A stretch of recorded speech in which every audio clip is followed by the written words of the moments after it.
ನಮಸ್ಕಾರ ಸ್ನೇಹಿತರೆ. ಧೈರ್ಯಶಾಲಿ ಉದಾರ ಸ್ವಭಾವವನ್ನು ಹೊಂದಿರುವಂತಹ ಧನಸ್ಸು ರಾಶಿಯವರ ಜೀವನದಲ್ಲಿ ಬರೀ ಕಷ್ಟ ನಷ್ಟಗಳೇ ಜಾಸ್ತಿ. ಆದರೂ ಕೂಡ ಇನ್ನೂ ಜೀವನದಲ್ಲಿ ಸಕ್ಸಸ್ ಆಗಿಲ್ಲ, ಅಂದುಕೊಂಡಿದ್ದು ಆಗ್ತಾ ಇಲ್ಲ ಅನ್ನೋದಾದರೆ ಈ ವಿಡಿಯೋದಲ್ಲಿ ನಿಮ್ಮ ಜೀವನವೇ ಬದಲಾಗುವಂತಹ ಲಕ್ ಸೀಕ್ರೆಟ್ ಅನ್ನ ಹೇಳ್ತೀನಿ ನೋಡಿ. ಅದಕ್ಕೂ ಮುನ್ನ ನೀವು ಧನಸ್ಸು ರಾಶಿಯವರ ಬಗ್ಗೆ ಇನ್ನೂ ಹೆಚ್ಚಿನ ಮಾಹಿತಿಗಾಗಿ ವಿಡಿಯೋಗೆ ಲೈಕ್ ಮಾಡಿ.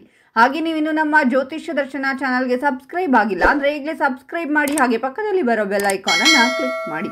ನಿಮ್ಮ ಸಮಸ್ಯೆಗಳಾದಂತಹ ಸತಿಪತಿ ಕಲಹ, ಪ್ರೀತಿಯಲ್ಲಿ ಮೋಸ, ಭೂಮಿ ವಿಚಾರ, ಕೋರ್ಟ್ ಕೇಸ್, ವ್ಯಾಪಾರ, ಹಣಕಾಸಿನ ತೊಂದರೆ, ಸಾಲಬಾಧೆ, ಸ್ತ್ರೀಯರು, ಗುಪ್ತ ಸಮಸ್ಯೆ, ಹೀಗೆ ಹಲವಾರು ಸಮಸ್ಯೆಗಳಿಗೆ ಶಾಶ್ವತ ಪರಿಹಾರ ಮಾಡಿಕೊಡುತ್ತಾರೆ. ಡಿಸ್ಪ್ಲೇ ಮೇಲೆ ಕಾಣುವ ಗುರುಜಿ ನಂಬರ್ಗೆ ಒಮ್ಮೆ ಕರೆ ಮಾಡಿ. ಧನಸ್ಸು ರಾಶಿಯವರು ಸತ್ಯಾನ್ವೇಷಕರು, ಸಾಹಸಿಗರು ಹಾಗೂ ಪ್ರಯಾಣ ಪ್ರಿಯರು ಹೌದು. ಈ ವ್ಯಕ್ತಿಗಳು ವಿನೋದ ಪ್ರಿಯರು ಮತ್ತು ಉತ್ತಮ ಜೊತೆಗಾರರಾಗುವವರು. ವಿಶ್ರಾಂತಿ ಪಡೆಯದೆ ಕುತೂಹಲದಿಂದ ಸತ್ಯವನ್ನ ಅನ್ವೇಷಿಸಲು ಸಿದ್ಧರಾಗಿರುವವರು. ಇವರ ಪ್ರಾಮಾಣಿಕತೆ ಮತ್ತು ಅನ್ವೇಷಣೆಯ ಬುದ್ಧಿವಂತಿಕೆಯನ್ನು ನೋಡಿದರೆ ಇವರು ಮುಖ ನೋಡಿ ವಸ್ತುಗಳನ್ನು ಕೊಂಡುಕೊಳ್ಳುವಂತವರಲ್ಲ. ಧನಸ್ಸು ರಾಶಿಯ ಅಧಿಪತಿ ಗುರು. ಈ ಗುರುವನ್ನ ಒಲಿಸಿಕೊಂಡರೆ ಧನಸ್ಸು ರಾಶಿಯವರು ಯಾವ ಕೆಲಸ ಬೇಕಾದರೂ ಪೂರ್ಣ ಮಾಡುವಂತಹ ಚೈತನ್ಯ ಹಾಗೂ ಅವರ ಕೆಲಸ ಕಾರ್ಯಗಳಲ್ಲಿ ಯಾವುದೇ ಅಡೆತಡೆ ಬರದೆ ಕೆಲಸವನ್ನ ಮಾಡುವಂತಹ ಸಂಭವ ಕೂಡ ಇರುವಂಥದ್ದು. ಹಾಗೆ ಧನಸ್ಸು ರಾಶಿಯವರು ಯಾವ ರೀತಿ ವ್ಯಕ್ತಿಗಳು ಅಂದರೆ ಒಂದು ಕ್ರಾಂತಿಯನ್ನ ಮಾಡಬೇಕು, ಜೀವನದಲ್ಲಿ ಒಂದು ಸಾಧನೆಯನ್ನ ಮಾಡಬೇಕು, ಅಭಿವೃದ್ಧಿಯಾಗಬೇಕು, ತುಂಬಾ ಎತ್ತರಕ್ಕೆ ಬೆಳೆಯಬೇಕು, ಐಷಾರಾಮಿ ಜೀವನ ನಡೆಸಬೇಕು ಅನ್ನೋ ಮನಸ್ಥಿತಿ ಖಂಡಿತವಾಗ್ಲೂ ಕೂಡ ಇರುತ್ತೆ. ಆದರೆ ಅವರ ಮನಸ್ಥಿತಿಗೆ ತಕ್ಕಂತೆ ಕೆಲಸ ಕಾರ್ಯಗಳು ಮಾಡಲು ಆಗ್ತಾ ಇರುವುದಿಲ್ಲ.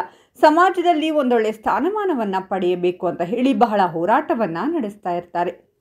ಆದರೂ ಕೂಡ ಯಾವುದೋ ಒಂದು ಕಡೆಯಲ್ಲಿ ಎಲ್ಲ ಅವರು ಅಂದುಕೊಂಡದ್ದಕ್ಕಿಂತ ರಿವರ್ಸ್ ಆಗಿ ಆಗುವಂತಹ ಕೆಲಸ ಕಾರ್ಯಗಳೇ ಆಗುವಂಥದ್ದು. ಅಭಿವೃದ್ಧಿ ಆಗದ್ದಕ್ಕೆ ಕುಂಠಿತ, ಏನೇನೋ ಅಡೆತಡೆಗಳು ಬರುವಂಥದ್ದು ಕೂಡ ಆಗುತ್ತೆ. ಈ ಒಂದು ಧನಸ್ಸು ರಾಶಿಯವರಿಗೆ ಮಾನವೀಯತೆ ಮೇಲೆ ಅತಿ ಹೆಚ್ಚಾಗಿರುವಂತಹ ನಂಬಿಕೆ.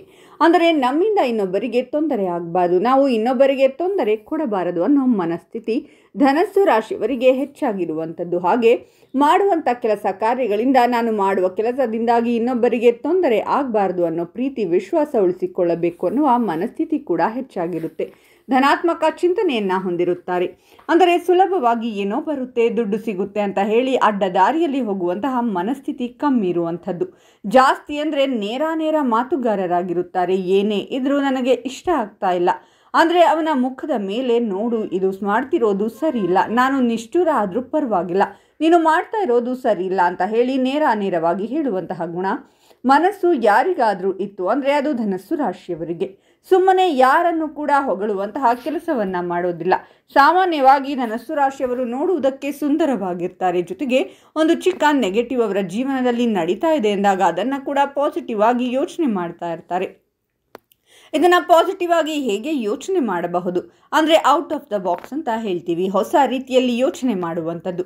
ಈ ಕಷ್ಟದಲ್ಲಿ ಇರೋದೇನಾ, ಈ ಕಷ್ಟದಿಂದ ಹೊರಗಡೆ ಬರೋದಕ್ಕೆ ಏನು ಮಾಡಬೇಕು, ಸಾಲ ಮಾಡಬೇಕಾ, ಆಯಿತು ಮಾಡೋಣ, ಈ ಸಾಲವನ್ನು ತೀರಿಸುವುದು ಹೇಗೆ, ಎಲ್ಲವನ್ನೂ ಕೂಡ ಪರಿಪೂರ್ಣವಾಗಿ ಯೋಚನೆ ಮಾಡ್ತಾರೆ. ಅಂದರೆ ಇವರು ಸಿಕ್ಕಿ ಹಾಕಿಕೊಳ್ಳುವುದು ಎಲ್ಲಿ ಅಂದರೆ ಬೇರೆಯೊಬ್ಬರ ಮಾತನ್ನು ಕೇಳಿ ಮುಂದೆ ಹೋದಾಗ, ಇನ್ನೊಬ್ಬರ ಮಾತನ್ನು ಯಾವಾಗ ಕೇಳ್ತೀರೋ ಆಗ ಈ ಧನಸ್ಸು ರಾಶಿಯವರು ಸಿಕ್ಕಿ ಹಾಕಿಕೊಳ್ಳುತ್ತಾರೆ. ನಿಮ್ಮ ಸ್ವಂತ ಬುದ್ಧಿ, ನಿಮ್ಮ ಸ್ವಂತ ವಿಚಾರದಿಂದ ನೀವು ಯೋಚನೆ ಮಾಡುತ್ತಿರುವಾಗ ನೀವು ಖಂಡಿತವಾಗ್ಲೂ ಕೂಡ ಯಾವುದೇ ಅಡೆತಡೆಗಳು ನಿಮ್ಮ ಜೀವನದಲ್ಲಿ ಬರುವುದಿಲ್ಲ.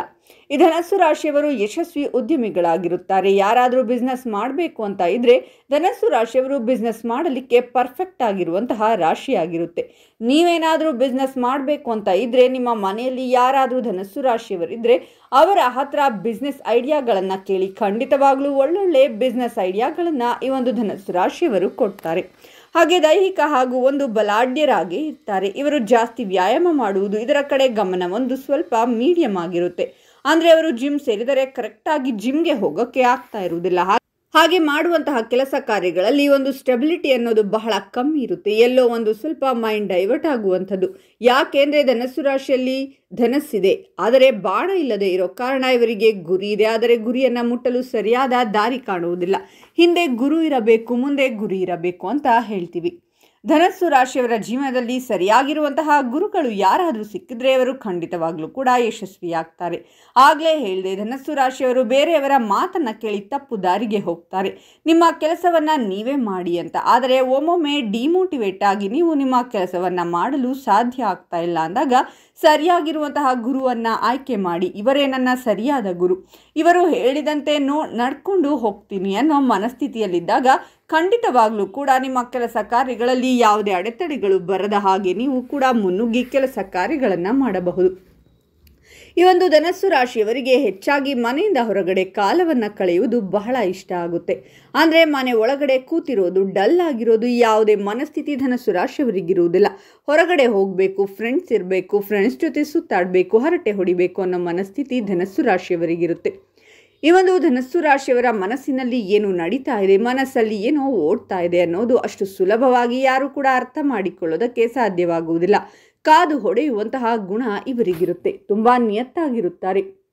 ಈ ಲಾಯಲ್ಟಿ ಅನ್ನೋದು ಬರೀ ಪ್ರೀತಿ ಪ್ರೇಮದ ವಿಚಾರಕ್ಕೆ ಮಾತ್ರ ಅಲ್ಲ ಅನ್ವಯಿಸುವುದು. ಯಾವುದೇ ರಿಲೇಷನ್ಶಿಪ್ ಆಗಿದ್ರೂ ಕೂಡ ಖಂಡಿತವಾಗಲೂ ಧನಸ್ಸು ರಾಶಿಯವರು ನಿಯತ್ತಾಗಿರ್ತಾರೆ. ಇವರು ಒಂದು ಮಾತನ್ನು ಕೊಟ್ಟರೆ ಆ ಮಾತಿನಂತೆ ನಡೆದುಕೊಳ್ಳುವಂಥದ್ದು ಮನಸ್ಥಿತಿ ಖಂಡಿತವಾಗಲೂ ಕೂಡ ಇವರಿಗಿರುತ್ತೆ. ತುಂಬ ಸ್ಮಾರ್ಟಾಗಿ ಗೊತ್ತು ಯೋಚನೆ ಮಾಡ್ತಾ ಇರ್ತಾರೆ. ಇವರು ತುಂಬ ಇಂಟೆಲಿಜೆಂಟ್ ಆಗಿರ್ತಾರೆ. ಧನಸ್ಸು ರಾಶಿಯವರು ಪ್ರಶ್ನಾರ್ಥಕ ಚಿಹ್ನೆಯ ಥರ ಇರ್ತಾರೆ. ಇವರು ಸುಲಭವಾಗಿ ಯಾವುದನ್ನು ಕೂಡ ಒಪ್ಪಿಕೊಳ್ಳುವುದಿಲ್ಲ. ತುಂಬ ಕ್ಯೂರಿಯಸ್ ಆಗಿರ್ತಾರೆ. ಯಾಕೆ ಈ ಥರ ಆಗ್ತಾ ಇದೆ, ಅವರ ಕೈಯಲ್ಲಿ ಏನಾದರೂ ಮೊಬೈಲ್ ಕೊಟ್ಟರೆ ಯಾವ ಥರ ವರ್ಕ್ ಆಗುತ್ತೆ ಅಂತ ಹೇಳಿ ಓಪನ್ ಮಾಡಿ ಕೂಡ ನೋಡುವಂತಹ ಗುಣ ಈ ರಾಶಿಯವರಿಗೆ ಇರುತ್ತೆ. ಹಾಗೆ ಇಂಡಿಪೆಂಡೆಂಟ್ ಆಗಿರೋದಕ್ಕೆ ಇಷ್ಟಪಡ್ತಾರೆ. ಬೇರೆಯವರು ಇವರನ್ನು ಕಂಟ್ರೋಲ್ ಮಾಡಿದರೆ ಖಂಡಿತವಾಗಿ ಇವರಿಗೆ ಇಷ್ಟ ಆಗಲ್ಲ. ತಮ್ಮ ಸ್ವಂತ ಬುದ್ಧಿ, ತಮ್ಮ ಸ್ವಂತ ಶಕ್ತಿಯಿಂದ ಮೇಲೆ ಬರುವಂಥವರಾಗಿರುತ್ತಾರೆ.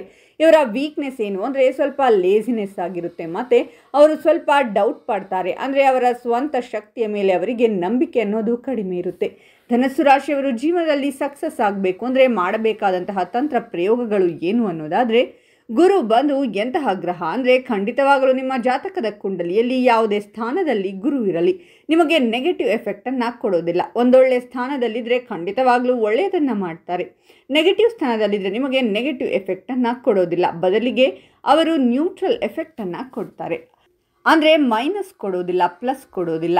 ಈ ಒಂದು ಧನಸ್ಸು ರಾಶಿಯವರು ಪುಷ್ಯರಾಗ ಅಂತ ಹೇಳುವಂತಹ ರತ್ನವನ್ನು ತಮ್ಮ ಕೈಯಲ್ಲಿ ಧರಿಸುವುದರಿಂದ ಜೀವನದಲ್ಲಿ ಸಕ್ಸಸ್ ಆಗ್ತಾರೆ.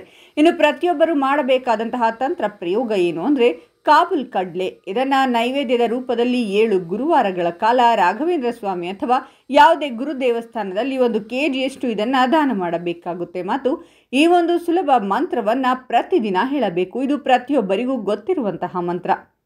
ಗುರು ಬ್ರಹ್ಮ ಗುರು ವಿಷ್ಣು ಗುರುದೇವೋ ಮಹೇಶ್ವರ ಗುರು ಸಾಕ್ಷಾತ್ ಪರಬ್ರಹ್ಮ ತಸ್ಮೈ ಶ್ರೀ ಗುರುವೇ ನಮಃ. ಧನಸ್ಸು ರಾಶಿಯವರು ಬೆಳಿಗ್ಗೆ ಎದ್ದ ಕೂಡಲೇ ಈ ಮಂತ್ರವನ್ನು 1 ಬಾರಿ ಹೇಳಿ ಸಾಕು. ಖಂಡಿತವಾಗಲೂ ನಿಮ್ಮ ಆ ದಿನ ಏನಿರುತ್ತೆ ಆ ದಿನದಲ್ಲಿ ಯಾವುದೇ ಅಡೆತಡೆಗಳು ಬರದೆ ಜೀವನದಲ್ಲಿ ಸಕ್ಸಸ್ ಆಗೋದಕ್ಕೆ ಎಲ್ಲ ದಾರಿಗಳು ಕೂಡ ನಿಮಗೆ ತೆರೆದುಕೊಳ್ಳುತ್ತೆ. ಯಾವುದೇ ಸಮಸ್ಯೆ ಇಲ್ಲದೆ ಜೀವನದಲ್ಲಿ ಮುಂದೆ ಬರುವಂತಹ ದಾರಿ ಕೂಡ ನಿಮ್ಮದಾಗುತ್ತೆ.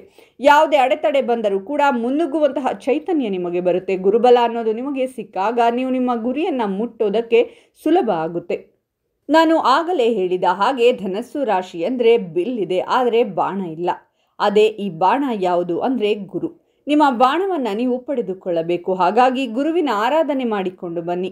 ಯೆಲ್ಲೋ ಕಲರ್ ಬಟ್ಟೆಯನ್ನು ನೀವು ಉಪಯೋಗಿಸಿಕೊಂಡು ಬನ್ನಿ. ಆದಷ್ಟು ನೀವು ಯೆಲ್ಲೋ ಕಲರ್ ಕರ್ಚಿಫನ್ನು ಉಪಯೋಗಿಸುವುದರಿಂದ ಈ ಒಂದು ಧನಸ್ಸು ರಾಶಿಯವರು ಮುಂದೆ ಬರುವುದಕ್ಕೆ ಸಹಾಯಕವಾಗುತ್ತೆ. ಅದು ನಿಮಗೆ ಪಾಸಿಟಿವ್ ಎಫೆಕ್ಟನ್ನು ಕೊಡುತ್ತೆ. ಈ ಪರಿಹಾರ ಮಾಡುವುದರಿಂದ ನೀವು ಇದುವರೆಗೂ ಅನುಭವಿಸಿದಂತಹ ಕಷ್ಟಗಳಿಂದ ಹೊರಬರುತ್ತೀರಾ. ಈ ಒಂದು ಒಳ್ಳೆಯ ಜೀವನ ಪಡೆದುಕೊಳ್ಳುವಂತಹ ಸಾಧ್ಯತೆ ಇದೆ. ಇಲ್ಲವಾದಲ್ಲಿ ನೀವು ಅದೇ ಜಂಜಾಟಗಳಲ್ಲಿ ನರಳಾಡಬೇಕಾಗುತ್ತೆ. ಇನ್ನು ದೊಡ್ಡ ಸಮಸ್ಯೆಗಳನ್ನು ಎದುರಿಸಬೇಕಾಗುತ್ತೆ. ದೈವಬಲ ಹೆಚ್ಚಾಗಬೇಕು. ಹಾಗಾಗಿ ತಪ್ಪದೇ ಧನಸ್ಸು ರಾಶಿಯವರು ಇದನ್ನು ಪಾಲಿಸಬೇಕು. ಇನ್ನು ಈ ಧನಸ್ಸು ರಾಶಿಯವರ ದಾಂಪತ್ಯ ಜೀವನದಲ್ಲಿ ಸಮಸ್ಯೆಗಳಾಗುತ್ತಿದ್ದರೆ ಅಥವಾ ಆರೋಗ್ಯ ಸಮಸ್ಯೆಗಳು ಹೆಚ್ಚಿದ್ದರೆ, ಹಣಕಾಸಿನ ವಿಷಯದಲ್ಲಿ ಸಮಸ್ಯೆಗಳಾಗುತ್ತಿದ್ದರೆ ನೀವು ಮಾಡಬೇಕಾಗಿರುವಂತಹ ಪರಿಹಾರ ಏನಂದರೆ, 100 ml ಅಷ್ಟು ತುಪ್ಪ ಜೊತೆಗೆ ಸ್ವಲ್ಪ ಸಕ್ಕರೆ, ಕಡಲೆಬೇಳೆ, ಅರಿಶಿಣ ಇಷ್ಟು ವಸ್ತುಗಳನ್ನು ಒಂದು ಹಳದಿ ಬಟ್ಟೆಯಲ್ಲಿ ಕಟ್ಟಿ ಯಾರಾದರೂ ಬ್ರಾಹ್ಮಣರಿಗೆ ದಾನವನ್ನು ನೀಡುವಂತಹ ಯಾರಿಗಾದರೂ ದಾನವನ್ನು ಕೊಡಬಹುದು.